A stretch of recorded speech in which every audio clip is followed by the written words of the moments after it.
오늘 지장제일이었는데요. 오늘은 쥐 살생업에 대해서 했어요. 쥐 원한들의 해탈을 위해서 지장제일 천도제를 했어요. 항상 사람들이 꽉 차거든요, 여기는.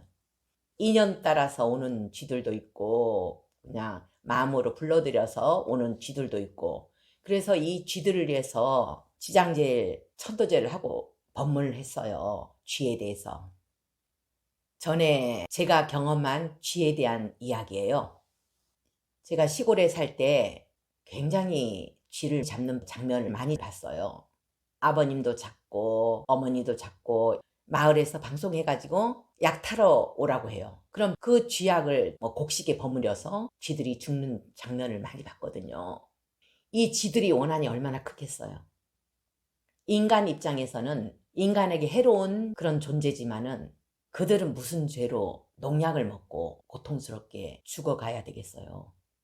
그래서 지장제일 때는 이런 인간에 대한 원한으로 헤매고 있는 그런 존재들을 위해서 축생천도제를 많이 합니다. 자, 쥐에 대한 이야기를 왜 꺼냈냐? 저희 고모가 결핵으로 앓다가 일찍 돌아가셨어요. 남겨놓은 사촌이 둘 있었어요. 그 고종사촌하고 우리하고 생활을 같이 했어요. 저 할머니하고 바깥에 살면서 저희들하고 같이 큰 적이 있어요. 옛날에 할아버지 할머니가 안채에 사시다가 어느 정도 기간이 되면 제주도는 바깥으로 가세요. 할아버지는 일찍 돌아가시고 할머니는 안채를 결혼한 저희 아버지에게 양보하고 바깥으로 가세요. 따로 살림하고 맛있는 거 있으면 갖다 드리고 그냥 독립적이에요. 분가를 한 것처럼 독립적인 게 바로 안채 바깥채의 풍습이에요. 제가 수행에 들어서서 한 몇 년 지나서 고종 사촌 동생이 연락이 왔어요. 자기 동생 천도제 하고 싶다고. 이 동생은 8년 전에 농약을 먹고 자살했어요. 이틀 동안 고통스럽게 죽어가는 모습을 제가 지켜봤거든요.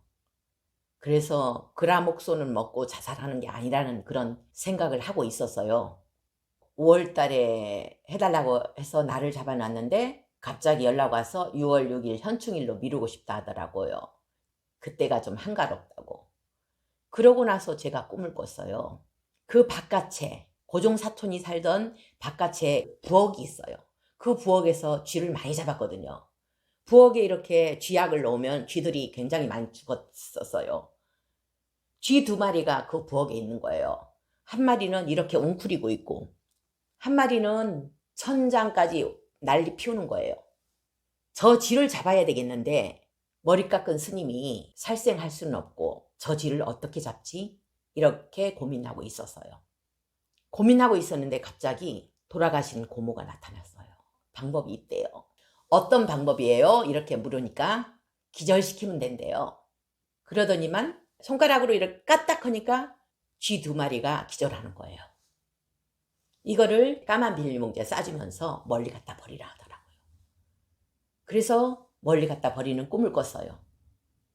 그 꿈을 꾸고 나서 연락을 했어요. 고종사촌 동생에게. 내가 이런 꿈을 꿨다 이랬더니만 원래대로 해달라고 5월 달에.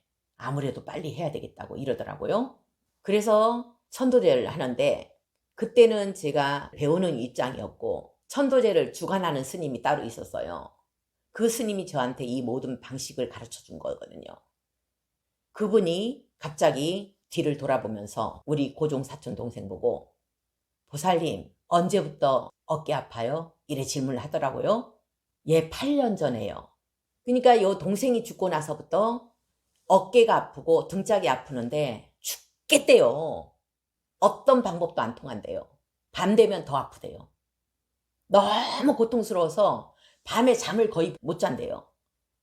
남편 보고 와서 주물러 달라, 발로 밟아 달라, 운동해도 안 되고 어떤 방법 써도 이 어깨, 등짝이 아픈 걸 해결할 수 없었대요. 근데 그 스님이 바로 그 얘기를 하는 거예요. 거기에 동생이 붙어 있다. 그러면서 쥐어뜯고 있다. 깜짝 놀랐죠. 저는 어깨 아픈 사실도 몰랐는데.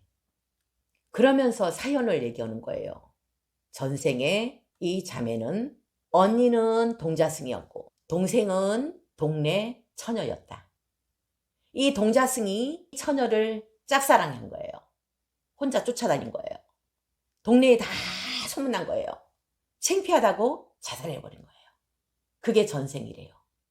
그래서 이 생에 자매로 태어나서 부모가 일찍 돌아가시고 나서 이 언니가 동생을 초등학교 때부터 중학교, 고등학교 공부시키고 시집 보내고 언니가 다 한 거예요. 평생 동생 때문에 고생했죠. 근데 이 생에 경제적으로 쪼달리고 빚에 쪼달려서 자살해버린 거예요. 자살하면서 이 언니에게 또 엄청난 빚을 안겨놓고 간 거예요. 기가 막히죠. 그러니까 자살하지 말라는 거예요. 자살하게 되면 다음 생도 또 자살이에요. 다음 생은 더 큰 고통의 자살. 그래서 자살하고 싶어도 이 생에 해결하라는 거예요.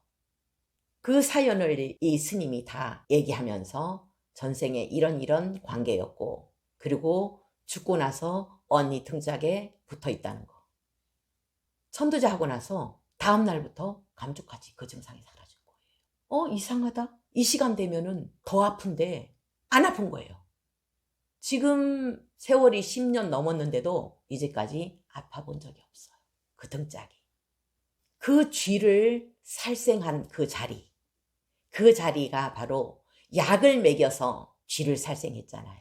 그러니까 약을 먹고 죽는 고통을 택한 거예요. 죽은 애가 약을 놓은 건 아니지만은 부모가 낳고 할머니가 약을 낳는데도 자손들이 그 업을 받잖아요. 죽는 방법이 약을 먹고 죽는 사람들은 이렇게 약을 놓아서 죽게 한다든지 고통스럽게 살생한다든지 그런 집들이 약 먹고 자살하는 그런 업을 받게 되는 거예요. 자살하는 방법들이 이래요. 그리고 몸 매달고 죽는 그런 집들 있잖아요. 그런 집들은 개를 무자비하게 나무에 매달아서 두들겨 패서 잡아먹은 경우들. 이렇게 자살하는 방법도 그 집안 업 따라 달라요. 그래서 오늘 쥐 이야기를 하면서 지장제일 천도제를 마무리했어요. 저는 저쪽에 귀곡산장 그 터에 있을 때 쥐들이 낮이고 밤이고 긁어대요.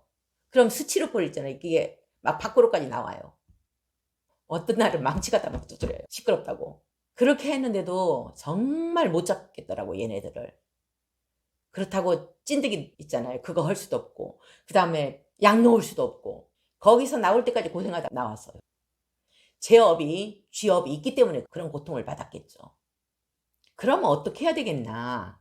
쥐를 어떻게 해야 되겠나? 참 고민이에요. 그 업을 내가 받겠다.